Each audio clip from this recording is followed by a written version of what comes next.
Ang galing mo dun ah. Natawa si Gracia habang pinapakinggan niya ang mga papuri ng kanyang mga katrabaho dahil napagtagumpayan niya ang isa sa malaki nilang presentasyon.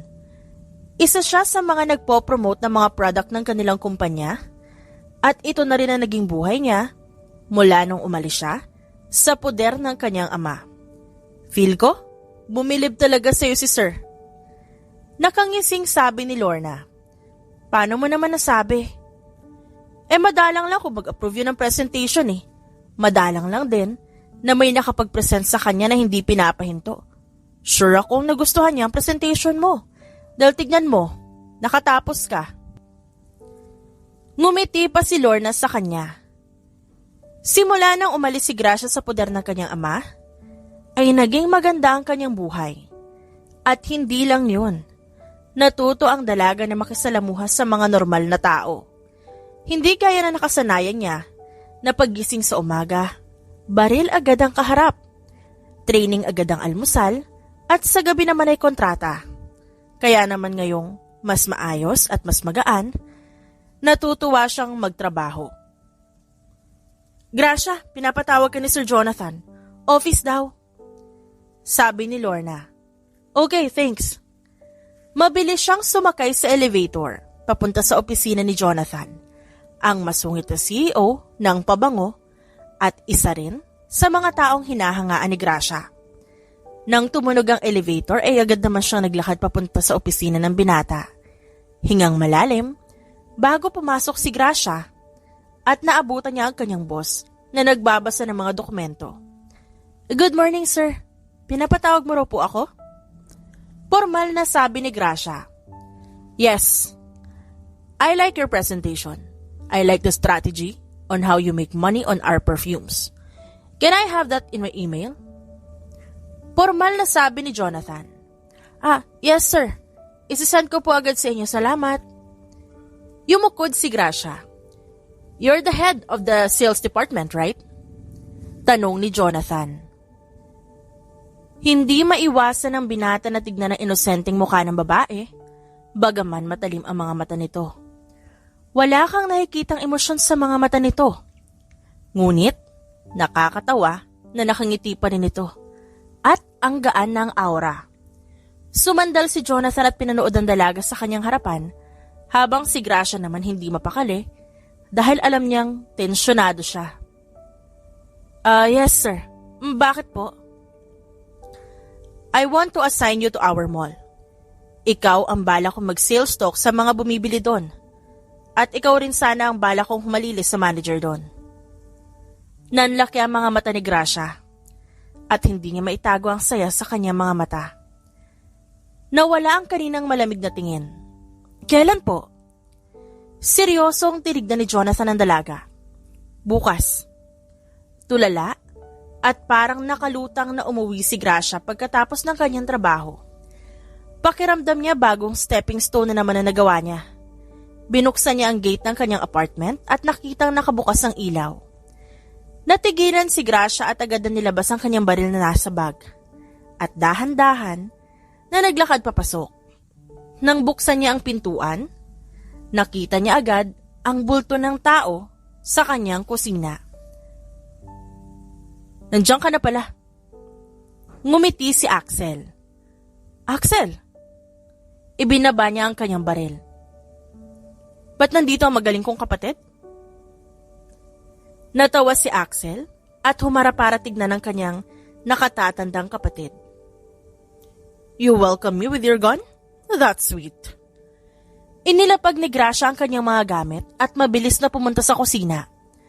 Paborito niyang pagkain ng niluluto ng kapatid kaya napabuntong hininga siya. Hindi ba sinabi ko na sa'yo? Hindi mo naman kailangan magluto para sa akin. Kalmadong sabi ni Gracia. Alam ba ng mami mo na nandito ka? Mommy natin. Pagtatama ni Axel. Hindi sumagot ang babae. My dad wants me to visit you here. Maging si mommy, gusto kong bisitahin pero sabi ko ako na. Akala ko ba ayaw niya sa akin? Anong inaakto niya ngayon? Ngumisi si Gracia. Kung ang dalagang tatanungin, hindi niya rin maintindihan ang kanyang pamilya. Magkaiba sila ng ama ng kapatid at nakapangasawa rin ang ina niya ng mayaman, ngunit siya naiwan sa kanyang ama at natutong maging kriminal.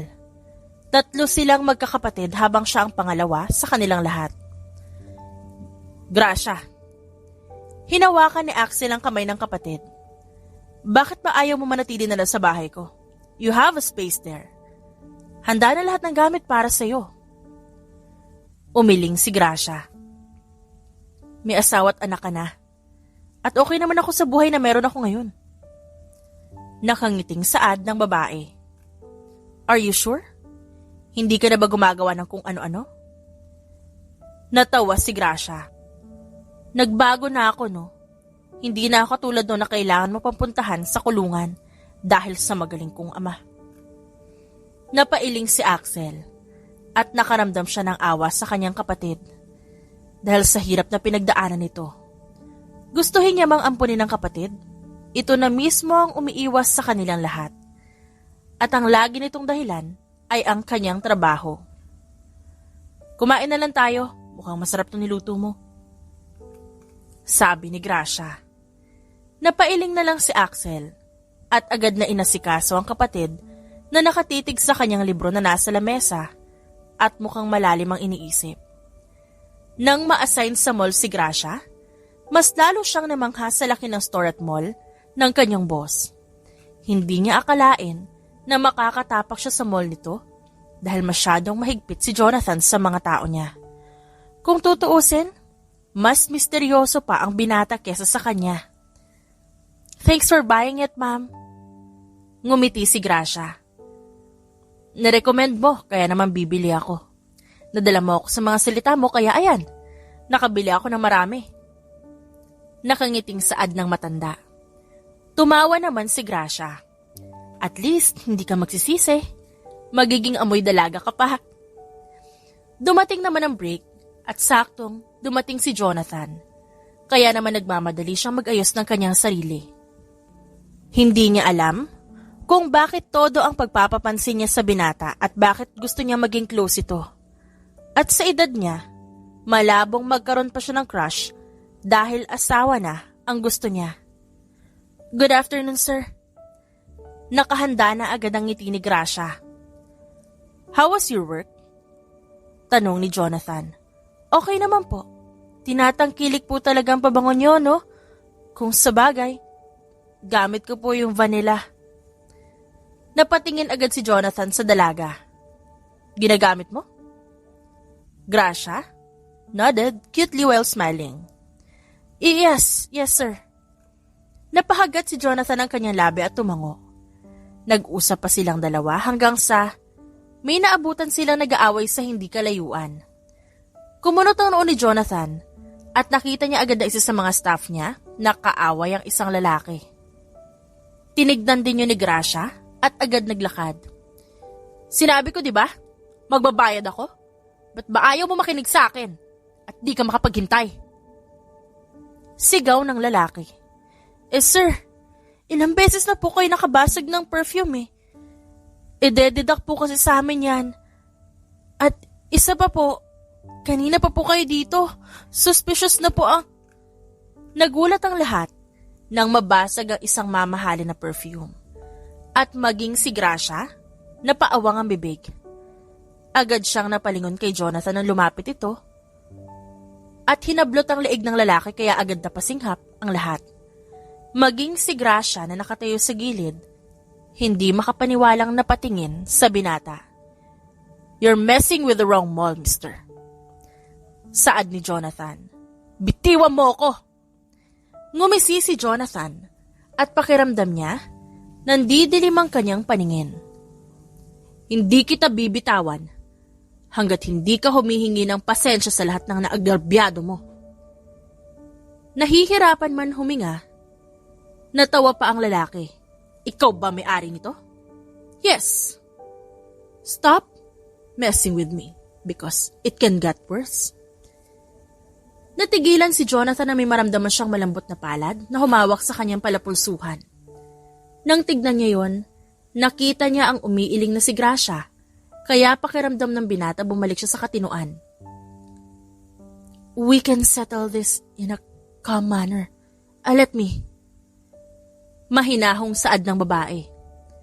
Tumango si Jonathan at agad na binitawan ng lalaki na agad na pahawak sa kanyang leeg. Umatras naman ang binata at pinadaan si Gracia.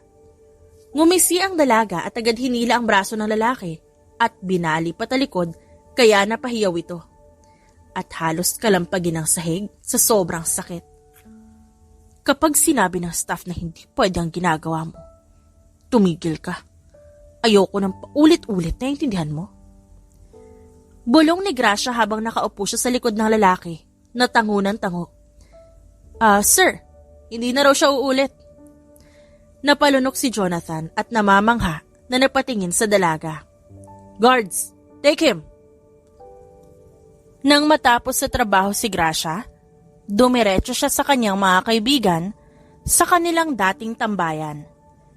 Uminom ng alak ang dalaga at agad sumandal sa sofa, habang ang mga kasama ay malayo sa kanya ng konti. Huminga siya ng malalim at pinaglaruan ng sigarilyo sa pagitan ng kanyang dalawang daliri. Hindi ka na hinahanap ng ama mo? Tanong ni Diego. Wala na ata silang pakialam sa akin. Hayaan mo na yun. Hahanapin naman ako nun kapag may kailangan siya sa akin. Ani Gracia at ngumisi pa. Kung sa bagay, isa ka sa magaling na bata niya eh. Tumatango-tango pa ang lalaki. Nang matapos sila sa pag-inom, agad na lumabas si Gracia at agad na sumakay sa kanyang motor na binili pa ni Axel para sa kanya. Mabilis niyang pinaandar yon at habang nasa kalagitnaan ng kanyang pagmamaneho, napansin niyang may sumusunod sa kanya, kaya binilisan niya ang pagpapatakbo. Nang makalayo, agad niyang pinarada ang kanyang motor at sumandal doon habang nakasuot ng helmet. Boss ko yun ah. Sinilip ni Gracia ang iskinita. Mabilis siyang naglakad doon habang suot ang helmet at agad niyang nakita ang kanyang boss na may dalang gym bag. Nanliliit ang kanyang mga mata nang makitang may kinikita itong 4 na lalaki. Inabot ni Jonathan ang gym bag na naglalaman ng baril at iba pang illegal na armas galing sa kanyang ama. Thanks, Jonathan. Magaling ka talaga. Anak ka talaga. Just give me the money. Malamig na sabi ni Jonathan. Bago umalis ang binata, ay malamig niyang tinignan ng matanda. Hindi niya ako anak at hindi ko siya ama. Tumawa naman ang matanda. Here. Nagtago agad si Gracia at agad na tinignan ng kanyang boss na naglalakad paalis at nagpunta sa tagong lugar kung nasa ng kotse nito. Tinignan pa yun ni Gracia at kunot ang kanyang noo habang iniisip ang nasaksihan kanina lang. Huminga siya ng malalim at napailing na lang dahil hindi na niya problema pa yon. Sumakay siya sa kanyang motor at agad na naisip ang ginagawa ni Jonathan at ang mga lalaki kanina. Imposible na legal yon dahil nakita niya ang mga baril. Hello, Alex. Tawag ni Gracia. Dad, want to meet you tonight. Sabi nito. Gusto mo ba sunduin kita? Bakit daw? Tanong ni Gracia habang nagmamaneho ng motor. Family dinner. Just this once. Gusto ko rin makita ng mga anak ko. Bumuntong hininga si Gracia. Alright, papunta na ako. Abala ang lahat ng tao sa kanika nilang ginagawa. Kaya naman naging abala din si Gracia at kinalimutan agad na nasaksihan niya kagabi.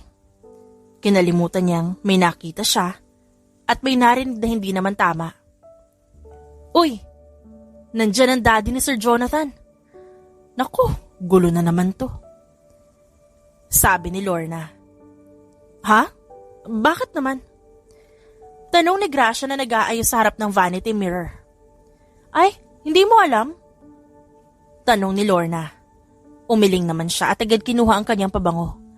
Kasi hindi naman sila magkasundo ng daddy niya at madalas din sila magbangayan.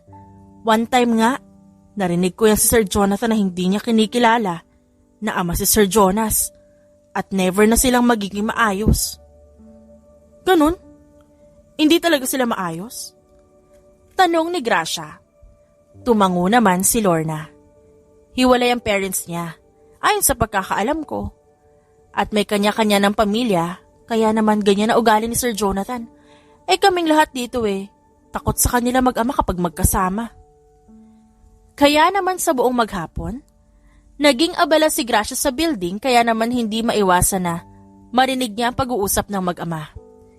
Ni hindi niya maiwasan na maisip na katulad niya, may masama ring nakaraan ng binata at katulad niya, pareho din silang alipin ng isang kapangyarihan. Napabuntong hininga si Gracia at agad na napatingin kay Jonas na kakaalis lang at iniwan ang kanyang ama. Ang batang yan, kahit kailan di nakikinig. Napailing si Jonas. Napatingin ito sa dalaga at natawa. Pasensya ka na at narinig mo pa ang pinagsasabi naming dalawa. Ngumiti lamang si Gracia.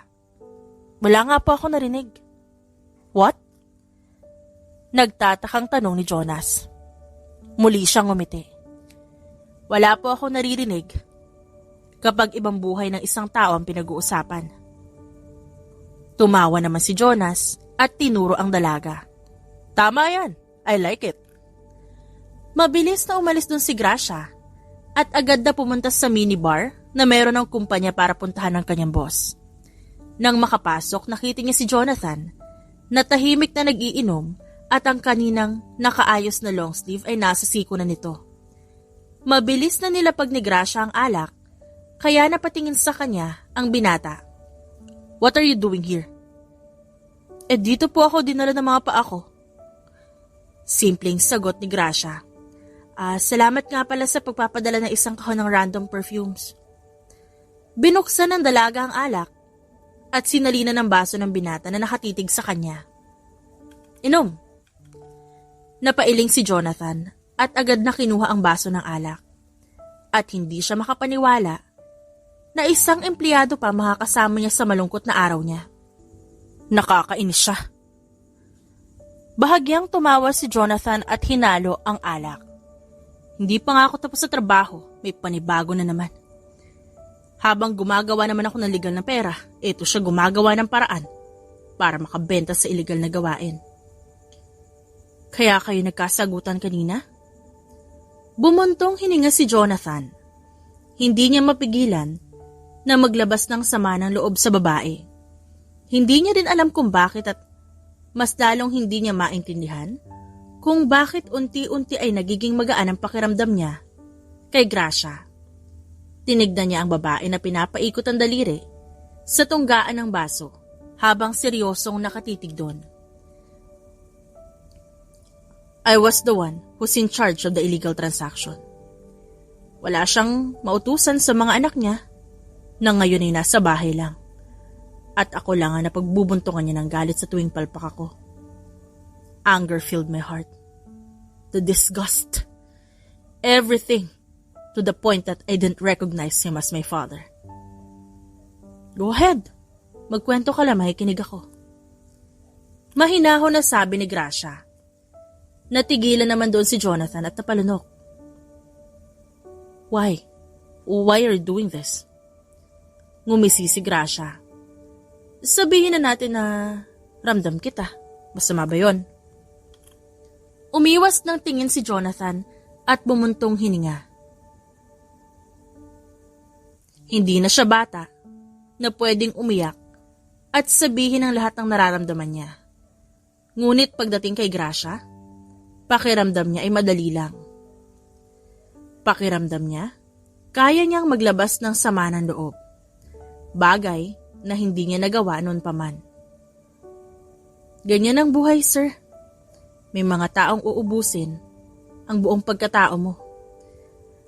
At aabusuhin ka. At nasa sayo yun kung paano mo ihahandle lahat. You have the power to decline, yet you don't have the power to be freely.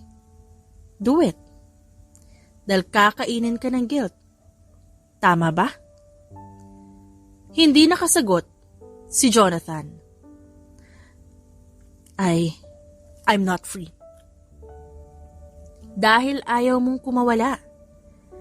Sabi nga sa akin ng kapatid ko, kapag hindi mo na kaya, at sa tingin mo hindi na kaya ng puso mo at sobrang bigat na, ba't ka pa magtitiis na gawin ng isang bagay na labag naman sa loob mo? O labag sa kagustuhan mo? Bakit ka magtitiis sa taong hindi naman kayang suklian ang pagmamahal mo bilang anak, kaibigan, o boyfriend, ganun? Tipid na natawa ang dalaga. May karapatan kang tumanggi. At may karapatan ka maging malaya, sir. So, choose your battle wisely. Tumayo agad si Gracia at mabilis na ngumiti. At marahan na naglakad paalis at bumuntong hininga. Nang makalabas, napahawak siya sa kanyang ulo at natawa. Dahil hindi niya rin alam kung bakit niya yun ginawa. At kailan pa siya nangialam sa buhay ng may buhay. Ikalma mo ang sarili mo, Gracia. Natatawang saad niya sa sarili. At agad na umalis. Habang si Jonathan naman, nanatiling nakatulala at napangiti. Unang beses na may nag-alala para sa kanya at sa kalagayan niya. At ang unang beses na nakaramdam siya ng kapayapaan, na kahit nakaupo lang sila ni Gracia, pakiramdam niya, may koneksyon silang dalawa. Pakiramdam niya, may kung anong tali ang nagdurugtong sa kanilang dalawa. Hello, Mom. Tawag ni Jonathan. Where are you? Pauwi ka na ba? Naghanda ako ng pagkain. Ma? Mahinahon na tawag ni Jonathan sa kanyang ina. Baka sa susunod na araw may pakikilala na ako sa iyong babae. Talaga? Bahagyang natawa si Jonathan at agad tumango kahit hindi naman nakikita ng kanyang kausap ang kanyang ginagawa. Mabilis niyang kinausap ang ina at nang matapos ay lumabas na. Tinignan niya ang hallway at nakita si Gracia na mag-isang kumakain habang nasa computer ang tingin. At puno pa ang bibig nito. Napailing na lang siya at agad na bumalik sa kanyang trabaho. Bakit gusto mo ako makita? Umupo si Gracia sa tapat na upuan ng kanyang ama. Tinignan niya ito at nakitang formal at maayos ang pananabit nito. Hindi na nagulat ang dalaga nang makita ang iba't ibang klase ng singsing sa daliri nito. Huminga siya ng malalim at agad na hinintay ang sasabihin ng kanyang ama. Nakapasok ka pala sa kumpanya ni Peterson? Tanong naman ni Gregor. Nangunot ang noo ni Gracia. Bakit? Anong meron kay Jonathan Peterson? Ngumisi ang matanda at agad na tinignan ng anak. Ang ama ni Jonathan ay kapatid ko. Natigilan si Gracia at hindi makapaniwalang napatingin sa kanyang ama na nakangisi at pinaglalaroan ang baso ng kape. Ano? Paano nangyari? You mean, magpinsan kami? Hindi mo siya pinsan. Ang ama ni Jonathan ay may nakilalang isang babae na may anak sa bahay ampunan. Inampon niya ang mag-ina para gamitin ang anak nun para gawing utusan. May asawa si Jonas. Mayaman at sopistikada kaya naman malaki ang galit ko sa kanya. Why? Nagtatakang tanong ni Gracia at nakuha nito ang kanyang atensyon. Kung magkapatid kayong dalawa, bakit magkaaway kayong dalawa at di kayo magkasama? Huminga ng malalim si Gregor. Magkaaway kami sa pera, sa kayamanan sa lahat. Siya ang dahilan. Bakit ako naghirap at kumapit sa patalim? Siya rin ang dahilan. Ba't kailangan kong gumawa ng mga illegal na negosyo? Para makarating sa posisyon na meron ako. Silang dalawa ng anak niyang si Jonathan. Pero inosente si Jonathan, Papa. Wala nga siyang alam sa nangyayari. Kalaban si Jonathan, Gracia. Lahat ng may koneksyon kay Jonas ay kalaban. Lahat sila kalaban nating dalawa. Pinagkait niya ang lahat sa akin. at nagawa niya pa ako mapalayas sa bahay ng hindi ko alam.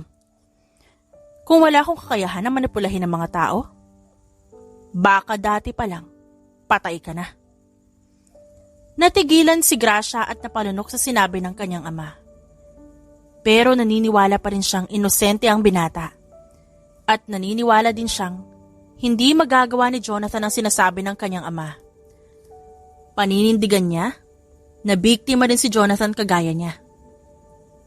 Kaya ka nagpakita sa akin dahil? Seryosong tinignan ni Gregor ang kanyang anak. Gusto kong tapusin mo si Jonathan at Jonas. O kaya, alamin mo ang mga plano na mag-ama. Papa! Mahinahon na tawag ng dalaga. Gagawin mo ang gusto ko sa ayaw at gusto mo. Seryosong sabi ni Gregor.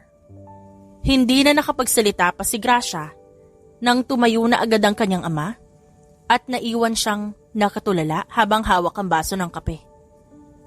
Kinabahan siyang magpinsan silang dalawa ni Jonathan. Ngunit nakahinga siya ng maluwag nang malaman na hindi. Mabilis siyang tumayo at agad na lumabas para sumakay sa kanyang motor. Nang makarating siya sa mall, agad niyang pinarada ang motor at mabilis na naglakad papasok. Uy, kanina ka pa hinahanap ni sir. Sabi ni Lena. Bakit daw? Hindi ko alam. Sabi niya hihintayin ka raw niya sa opisina dahil may bisita at ang pogi. Pero kamukha mo. Nakangising sabi ni Lena. Napangiwi si Gracia at agad na pumasok sa loob at mabilis na hinanap ang opisina ng kanyang boss. Nagulat siya nang makita ang kanyang kapatid na si Gael. Gracia!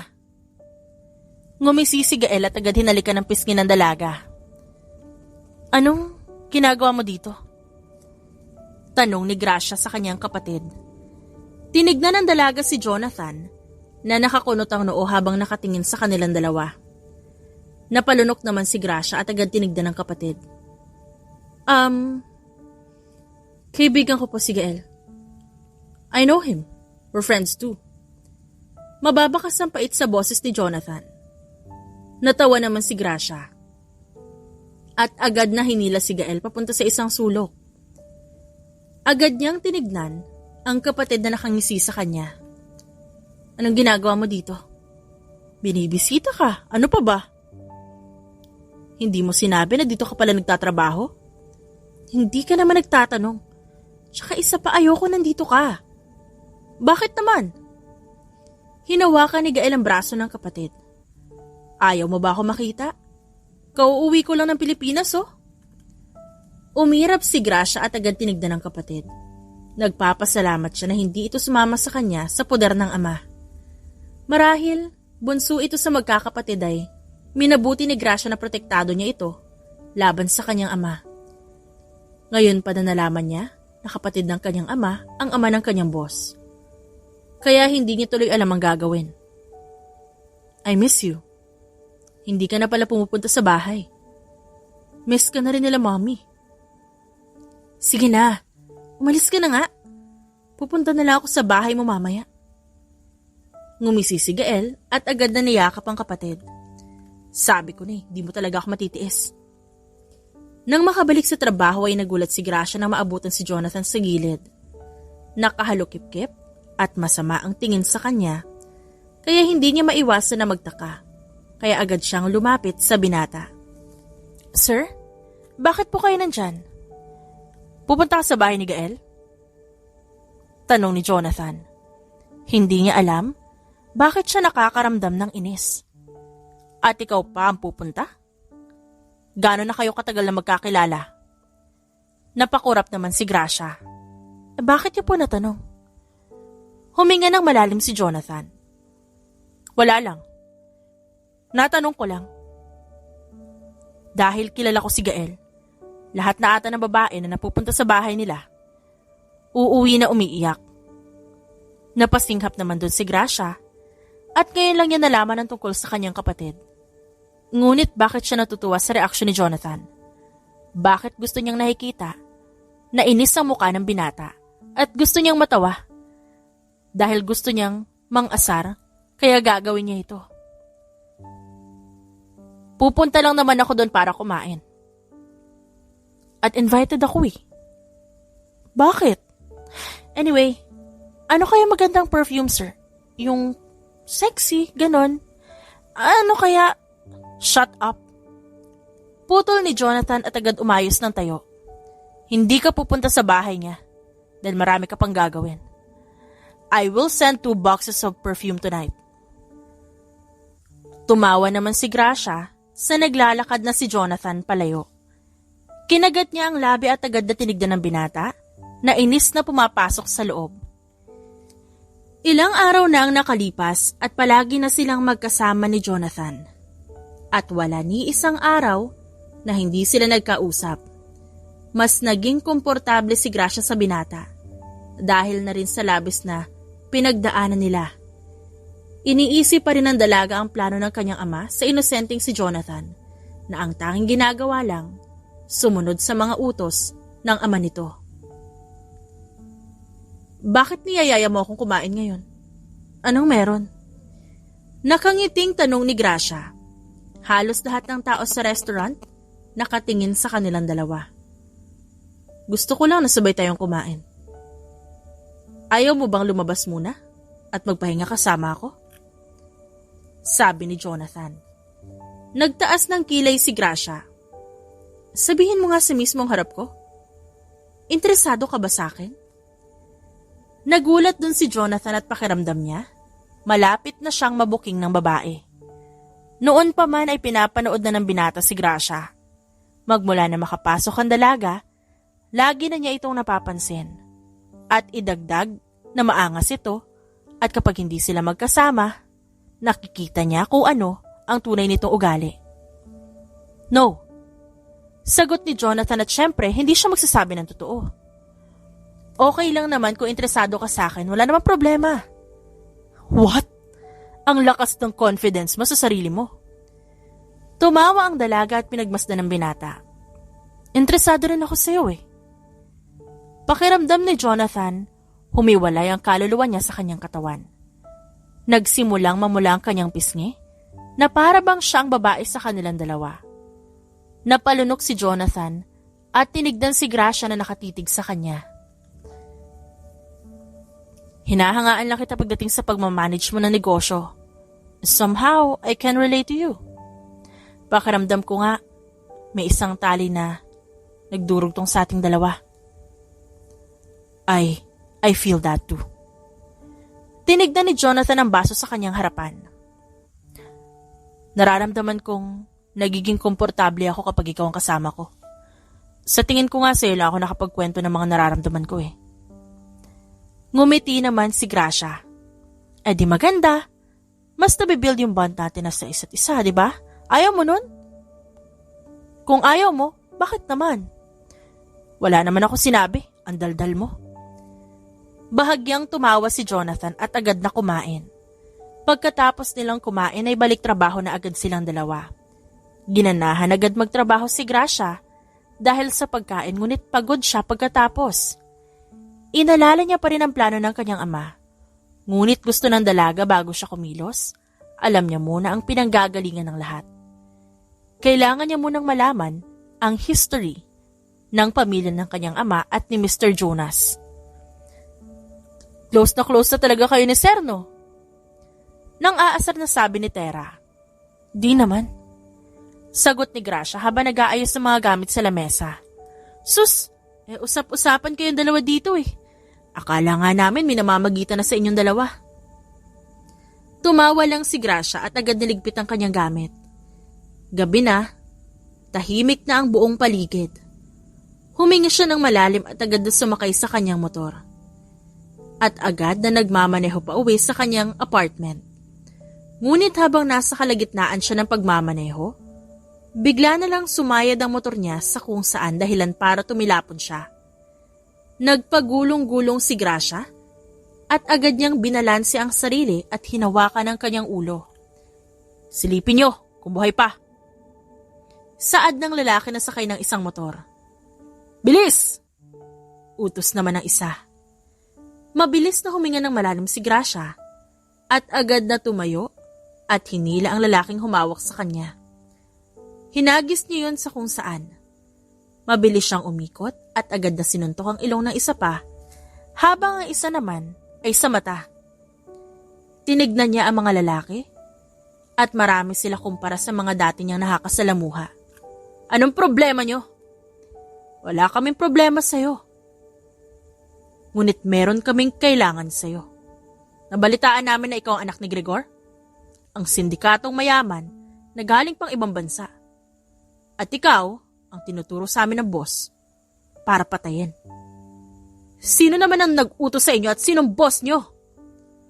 Tanong ni Gracia.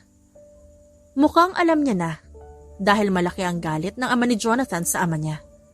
Ngunit kailangan niya makasiguro. Dahil ba ito kay Jonas?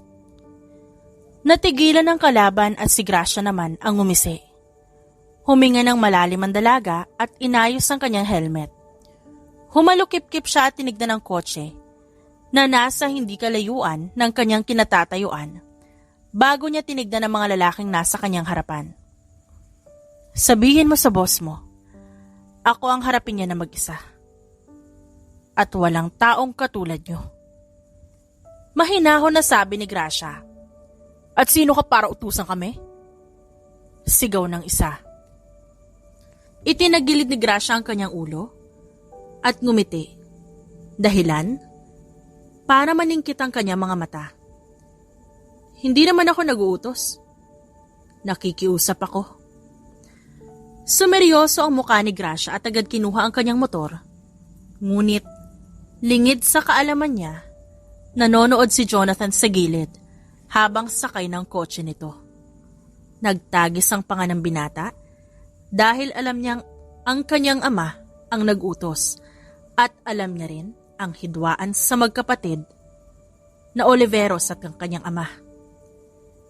Huminga ng malalim si Jonathan at malakas na bumusina at agad na hinarangan si Gracia gamit ang kotse niya. Gracia! Tawag ni Jonathan.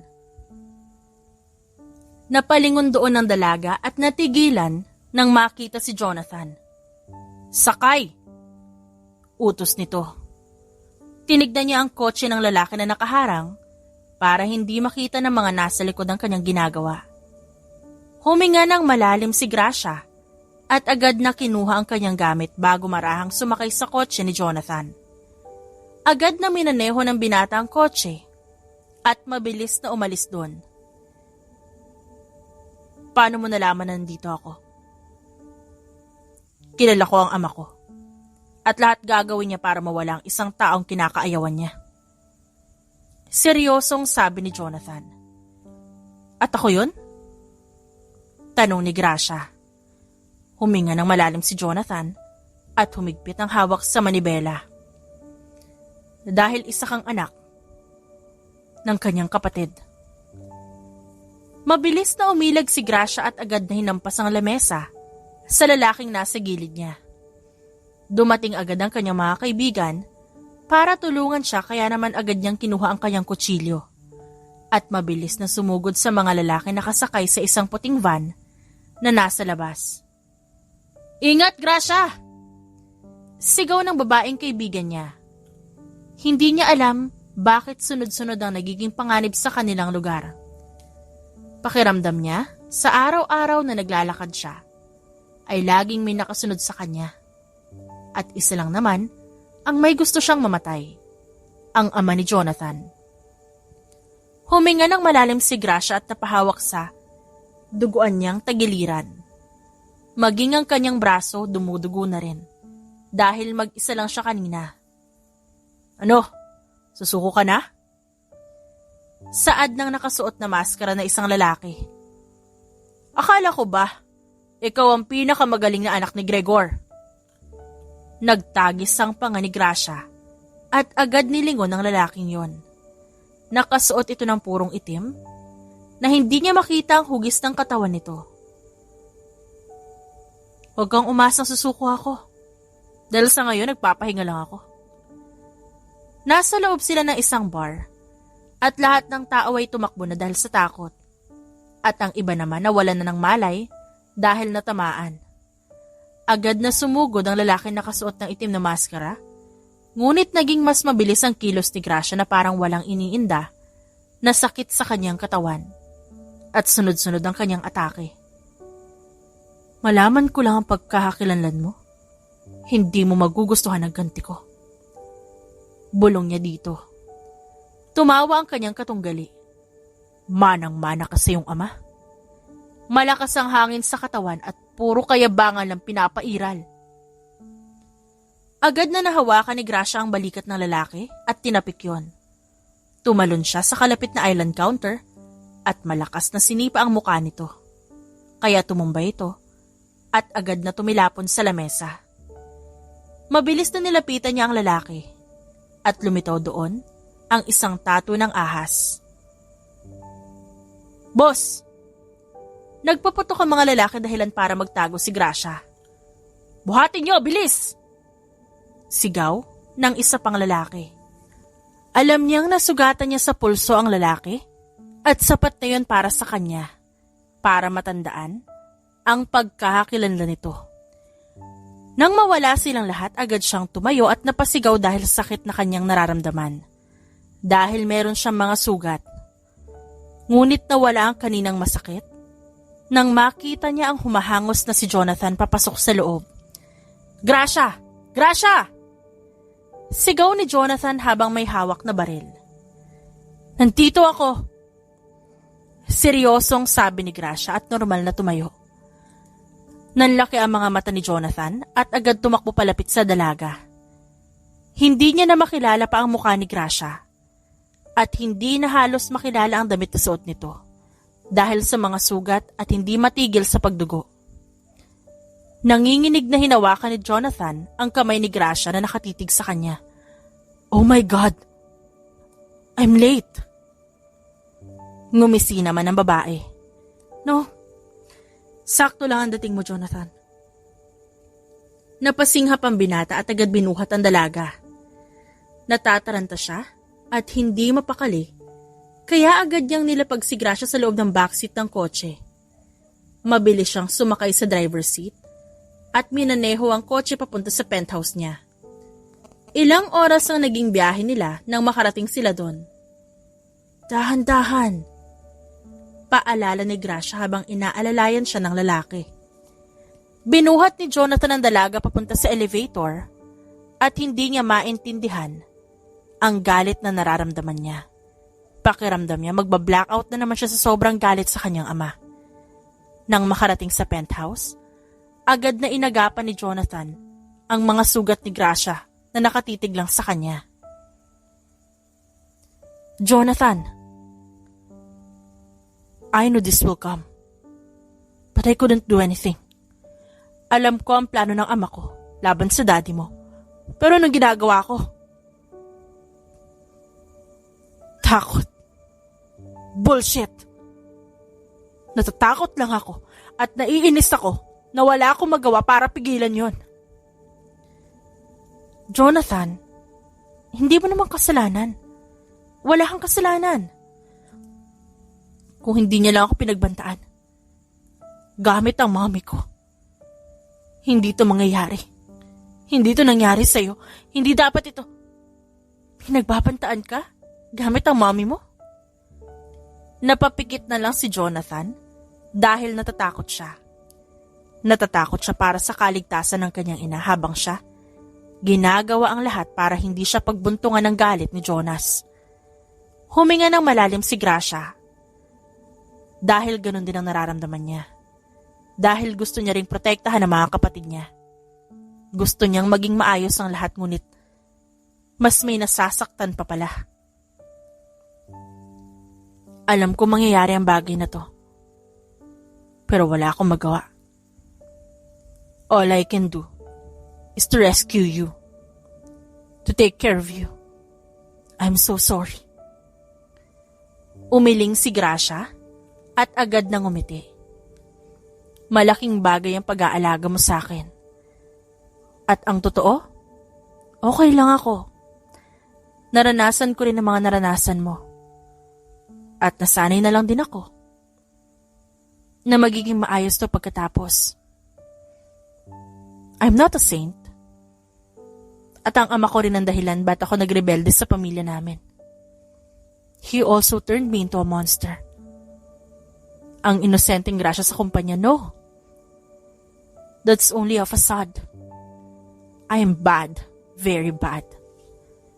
Gumiti si Gracia at agad na hinubad ang kanyang damit para tignan ang mga sugat. Tanging kanyang bralet, ang kanyang suot, at ginamot niya ang sarili gamit ang mga gamot na makikita sa medicine kit na dala ni Jonathan. Nag-iwas agad ng tingin ang binata at agad na tumayo dahil nakaramdam siya ng pagkailang. Nakakahiya ang pagiging takot niya sa harap ng babae. Nakakahiya ang ginawa niyang pag-amin. Pero alam mo, misyon kong patayin ka. What? Pero hindi ko magawang patayin ka kasi ang mga nararanasan mo, naranasan ko din. Kung ganun, bakit? Bakit hindi mo paggawin? Dahil hindi ako katulad ng aking ama, Jonathan. Hindi ko isa sa alang-alang ang kamay ko sa pagpatay ng mga tao para lang maging maayos kami ng ama ko. At ganun ka din dapat. Yes, that's true. We're competitors. At ang tanging tamang gawin, ihinto ang laban na hindi naman tayo nagsimula kundi sila. We will go in between. Napatitig si Jonathan sa babaeng nakangiti. Gustong-gusto niya na nakikitang ngumingiti ito. Ayaw niyang mabura ang ngiti nito. At isa yon sa dapat niyang protektahan. Naging mas maingat si Gracia sa kanyang mga kilos. Mas naging alerto siya sa kanyang paligid habang nasa relasyon siya kay Jonathan. Alam niya na hindi ito ang tamang gawin, ngunit mapipigilan ba ang puso niya? Breakfast? Nakangising tanong ni Jonathan. Natawa si Gracia at agad nagangat ng tingin at nakita ang binata na nasa gilid. Thanks. Tapos na ba meeting mo? Tumango naman ito at ngumiti. Tapos na ang meeting namin ni Axel. May mga tinapos lang kami pero naging maayos naman ang outcome. Napatango naman ang babae at agad na kinuha ang kanyang pagkain. Ito na ang naging routine nilang dalawa ni Jonathan. Sabay silang kakain, sabay rin silang uuwi dahil ngayon, hindi nila alam kung kailan kikilos sa mga magulang nila. Ngunit pakiramdam ni Gracia, may iba pa siyang dapat na pagtuunan ng pansin. Hindi mo sa akin sinabi no na kapatid mo si Axel. Naalala ko tuloy kung paano ko siya pagalitan nun. Napangiwi si Jonathan. Hindi ka kasi muna nagtatanong, nagagalit ka agad. Napailing si Jonathan at inayos ang buhok ng babae. At least payag silang dalawa na maging girlfriend kita. Ganon kabilis? Alam ko stricto si Axel.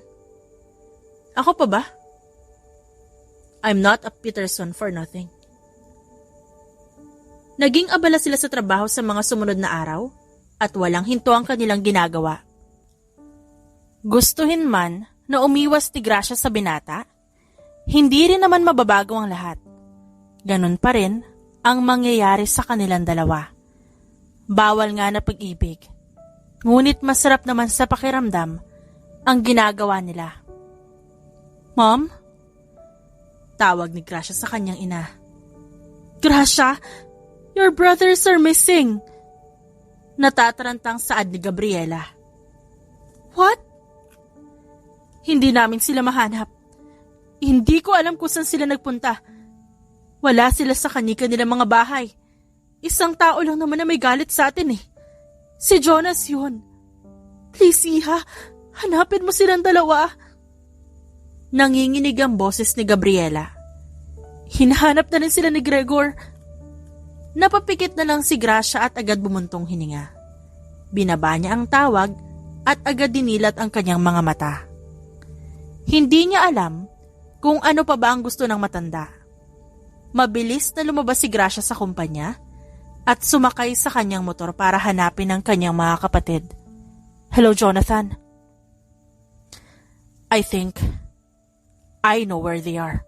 Ibibigay ko sa iyong address. Thanks. Hindi pa man siya lubusan na gumagaling.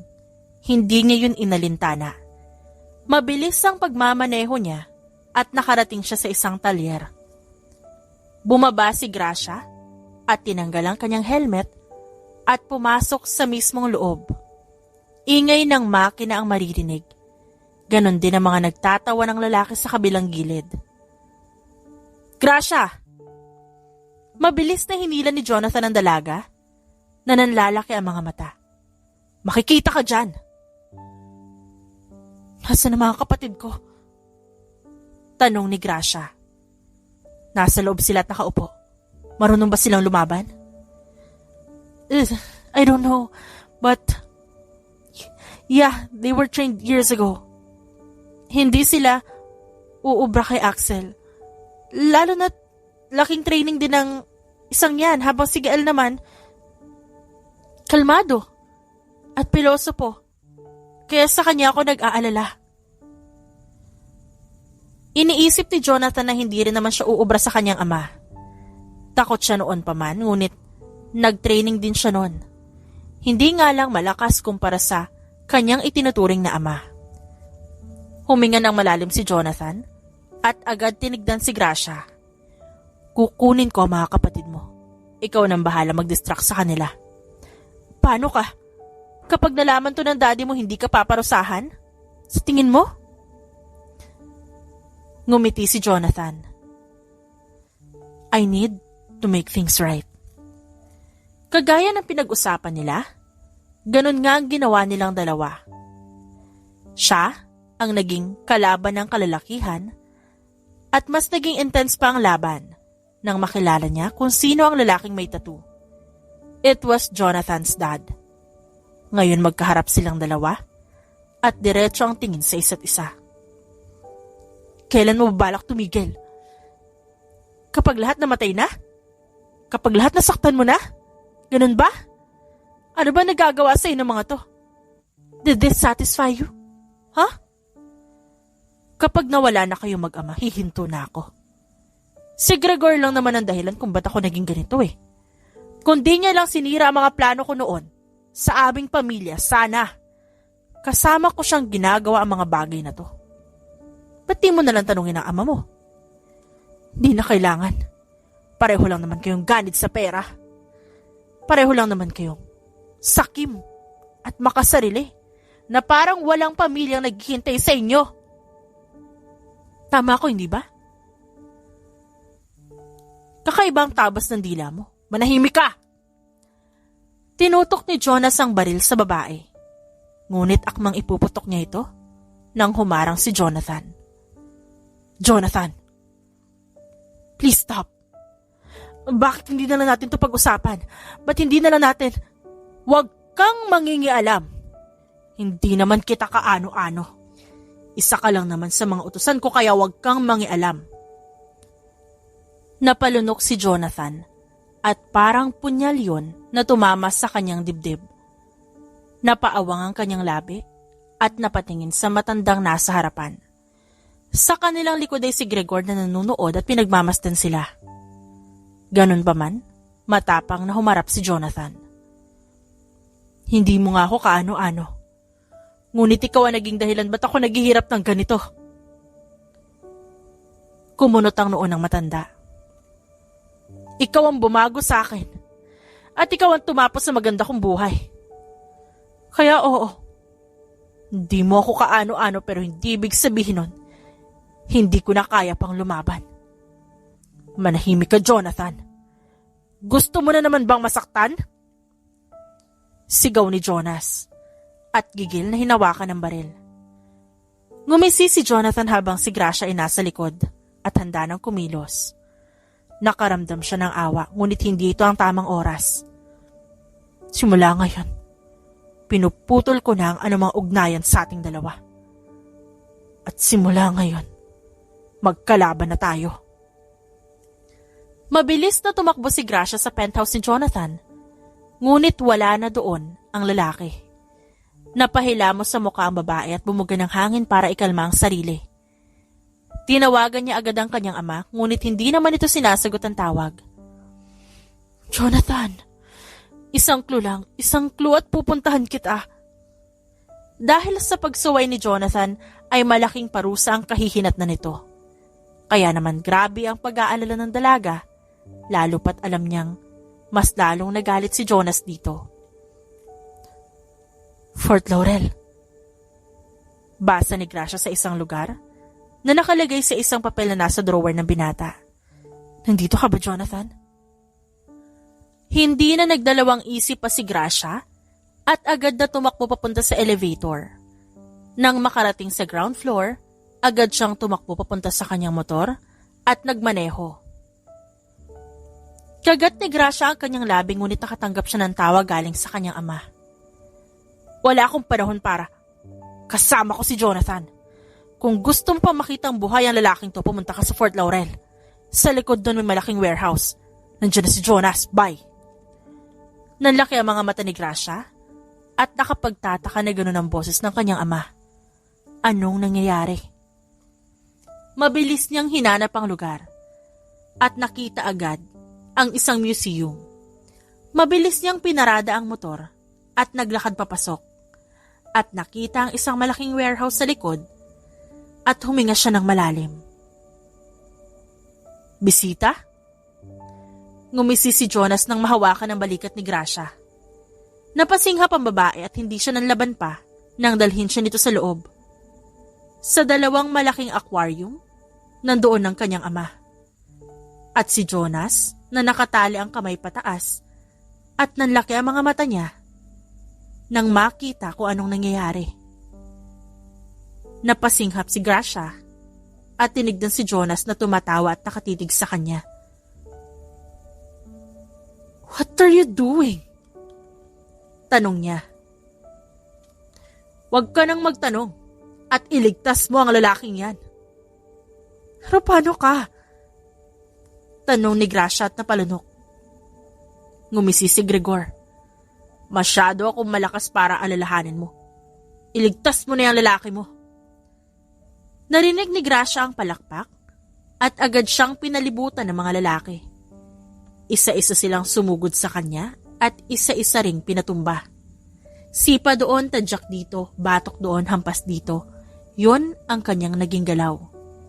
Yumuko siya at hinila ang hita ng isang lalaki. At agad niyang sinipas sa tagiliran ang isa. Ano, Gracia? Natatawang sigaw ni Jonas na nakaupo sa pagitan ng aquarium. Tama na!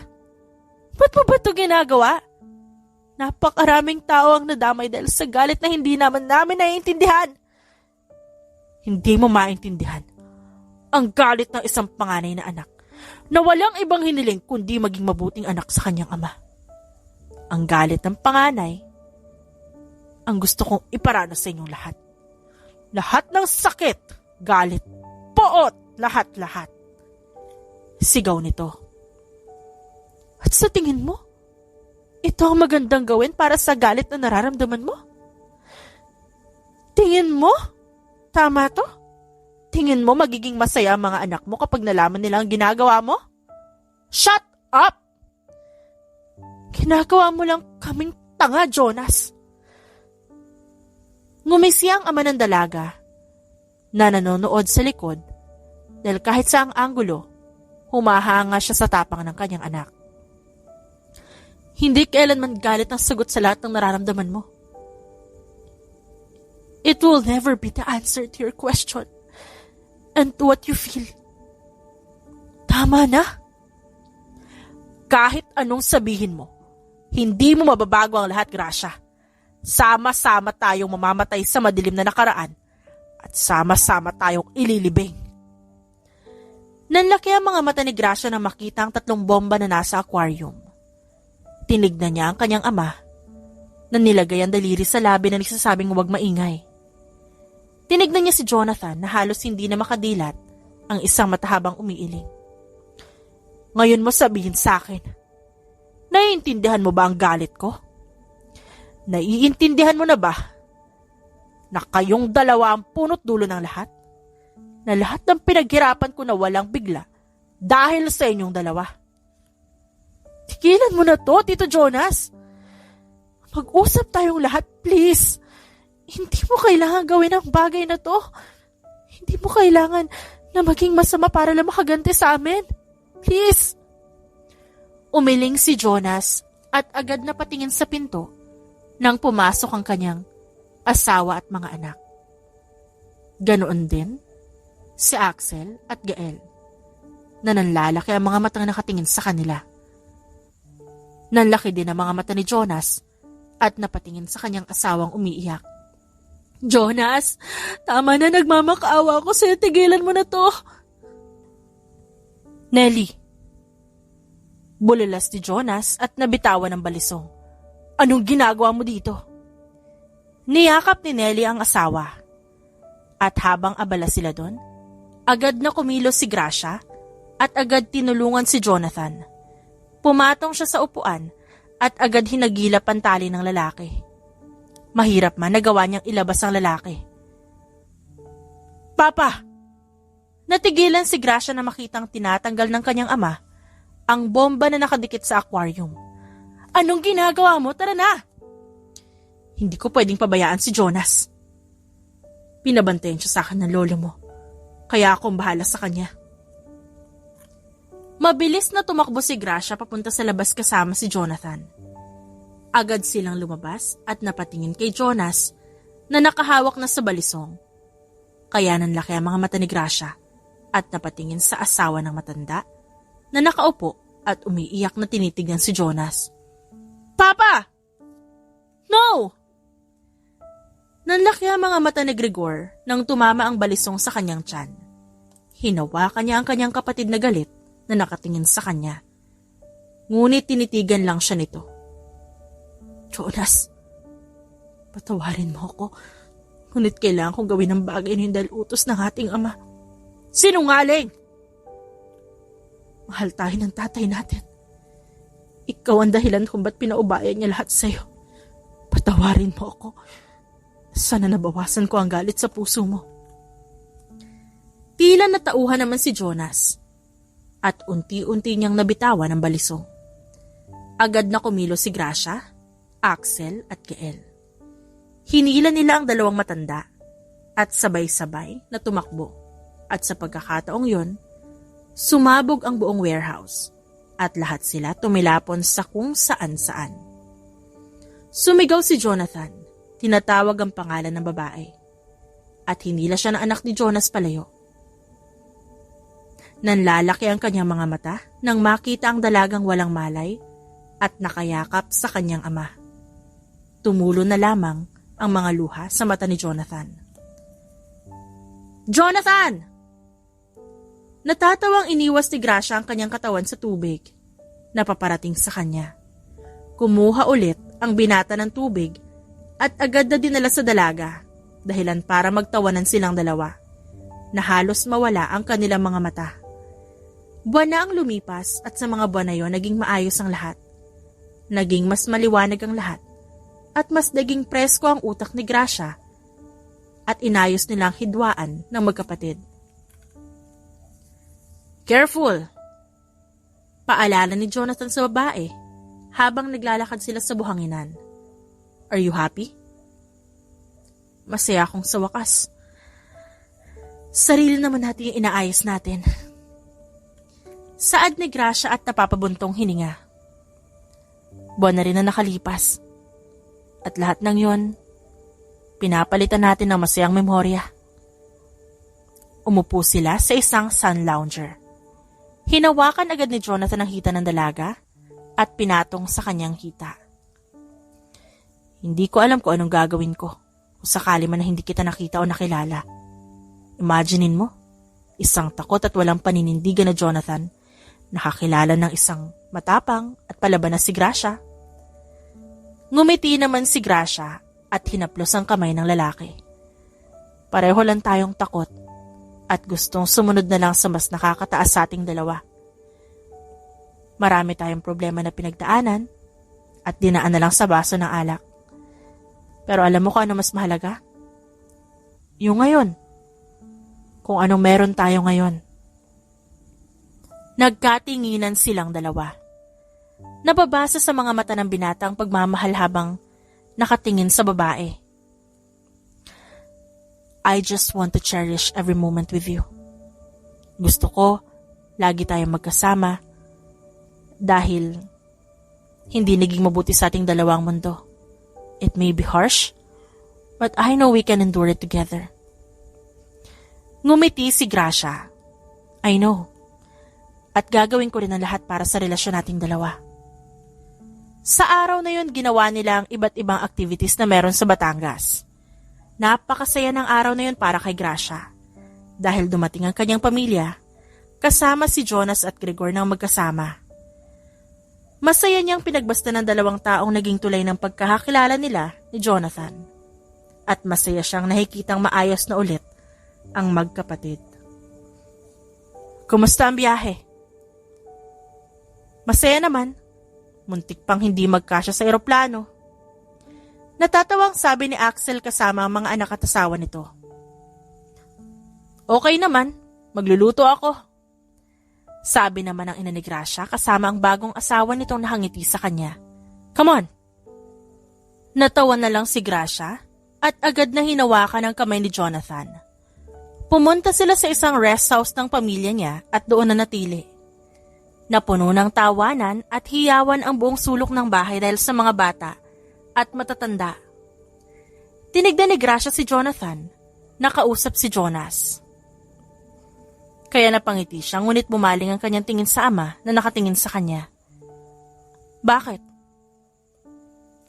Napailing naman si Gregor. Ngayon lang kita nakitang masaya ng ganyan. In love? Masaya lang ako dahil wala nang gulo sa pagitan nating pamilya. At tanggap na ninyo ang isa't isa. Tumango si Gregor at hinalo ang alak. Sigurado ka na ba sa Paris? Doon may pagpapatuloy ang pag-aaral mo sa pagpipinta? Isa yan sa mga naisip ni Gracia noon. Ang ipurso ang pangarap na nahinto dahil sa maagang paghawak ng baril at iba pang mga gamit. Matagal na ang pinag-iisipan ng dalaga ang kanyang pangarap. At ngayon nakikita niya naman na maayos na ang kanyang pamilya, sa tingin niya pwede niya na itong ituloy. Napag-usapan na namin yan ni Jonathan at ilang buwan din ako doon para i-master ang gusto kong kurso. Sana nga lang hindi ako mapikon at hindi ko mabali lahat ng paintbrush na nandun. Tumawa naman si Gregor at agad na hinawakan ang kamay ng anak. Hindi ko madalas sabihin sa'yo to, pero nandito lang ako, Gracia. Kapag may kailangan katawagan mo ko. Gusto kong bumawi sa'yo. Napangiti na lang si Gracia at tumango. Sabay silang napatingin sa lahat nang maisipan ng mga ito na maglaro. Tuwang-tuwa naman ang mga bata at aaminin ni Gracia na masaya siya sa kanyang nakikita. Naglalaro ng charade sa mga kapatid niya. Natawa si Gracia na nagmumukhang tanga ang mga kapatid niya kakaak sa binigay sa kanilang papel at nang tawagin si Jonathan, gusto pa nilang patayuin si Gracia. Bakit ako tatayo? Basta! Sabi ng asawa ni Axel. Ayan, diyan ka sa gitna. Nagtataka man, agad din siyang sumunod. Mabilis na kumuha si Jonathan ng papel at ngumisi. Dahil lingid sa kaalaman ng dalaga, may ginawa siyang sorpresa para sa kanyang nobya. Okay, 1 syllable, 1 word, English. Nagsimula namang umak si Jonathan, kaya naman naghiyawan na ang kanilang pamilya. Una nitong ginawa ay ang groom na hindi naman nahulaan ni Gracia. Pangalawa nitong ginawa ay bulaklak at pare na hindi na naman nahulaan ni Gracia. Ayoko na. Ano ba talaga? Teka. Ito na. Last na love, please. Umirap si Gracia at agad na umakto na naman si Jonathan. Pero this time, lumuhod ito sa harap ng dalaga na nagulat. Nilabas ni Jonas ang singsing habang si Gracia ay nanlalaki ang mga mata at gulat na gulat. Gracia. Sandali. Akala ko ba naglalaro lang tayo? Nagtawanan ang lahat, ngunit ang iba'y naging emosyonal.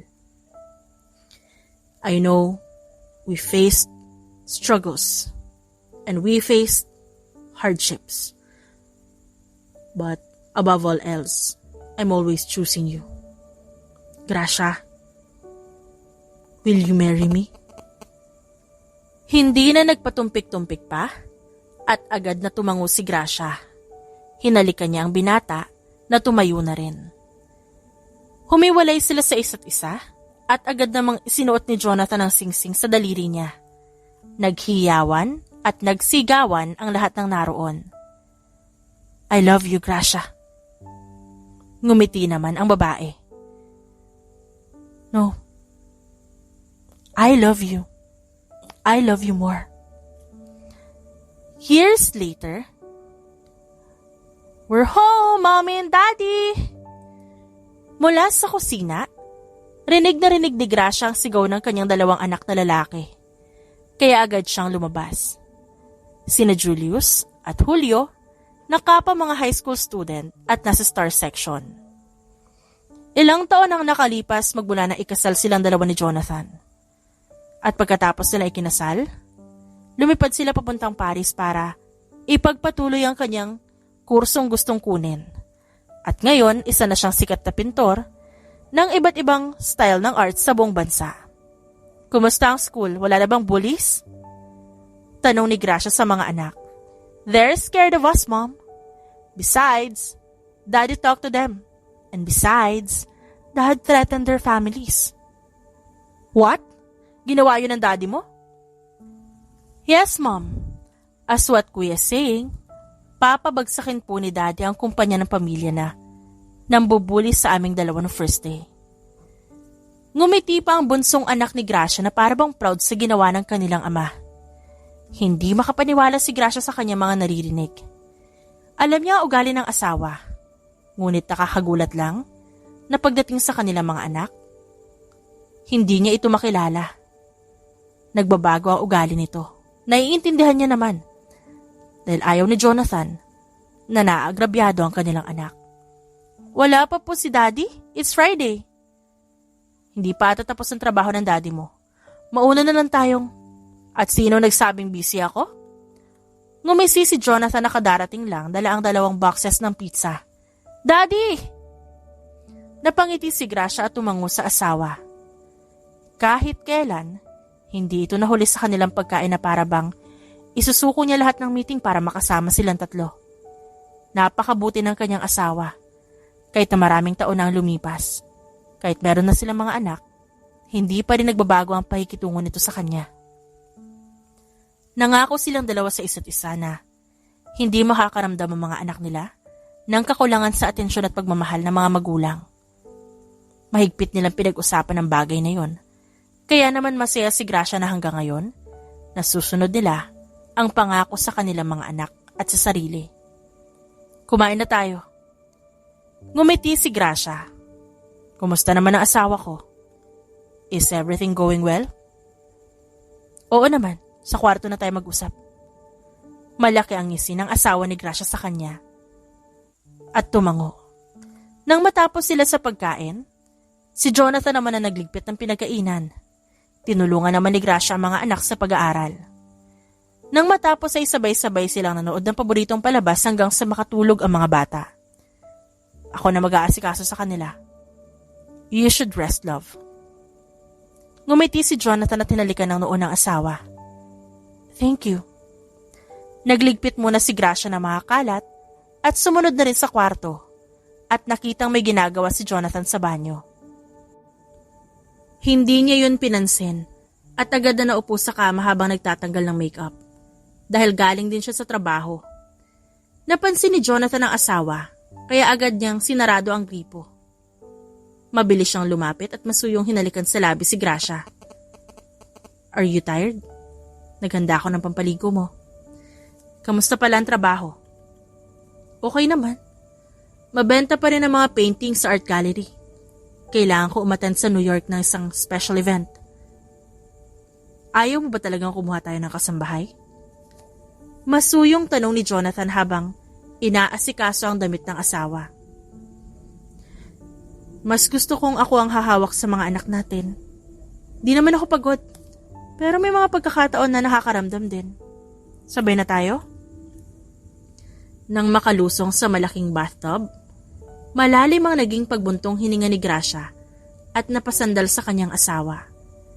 Napangiti siya nang haplusin nito ang kanyang balikat. Pababa sa kanyang likod kaya umayos siya ng upo at itinagilid ang ulo. Ayoko napapagod ka, love. Gusto kong lagi ka lang relax dito sa bahay. Kapag may pagkakataon na pagod ka, pwede ka naman magsabi sa akin eh. At kaya ko naman mag-leave muna sa trabaho. Malambing na sabi ni Jonathan. Okay, magsasabi ako. Masaya lang ako sa ginagawa kong pag-aalaga sa mga anak natin. Kahit na alam ko marunong na sila, gusto ko pa rin na ako yung mag-aasikaso sa kanila. Napangiti na lang si Jonathan at marahang niyakap ang kanyang asawa. Ilang beses niya na atang nasabi kung gaano siya kaswerte na si Gracia ang nakilala niya at ngayon mas natutuwa siya sa nakikita sa ginagawa ng asawa. Huminga ng malalim si Jonathan at malambing na hinalikan ng asawa. You're the best, Mom. Napakagat labi naman si Gracia at yun na ata ang salitang masarap sa kanyang pandinig. Naging emosyonal siya. Ngunit idinaan niya yun sa ngiti at masuyong pagyakap sa braso ng kanyang asawa na ngayon ay nakayakap sa kanya. Sabay silang napapikit at dinamdam ang kapayapaan sa paligid. Sabay nilang pinakiramdaman ng isa't isa at kung gaano katahimik ang mundo nilang dalawa na sila lang ang magkasama. Mahal na mahal kita, Jonathan. Walang araw na hindi ko sinabi sa sarili ko na magiging better ako para sa'yo. Ngumiti si Jonathan. Ang makilala at mahalin ka isang karangalan, Gracia. Napangiti naman siya at agad na natawa. Dahil aminin niya sa hindi, kahit na matanda na silang dalawa, kinikilig pa rin siya sa kanyang asawa. The End.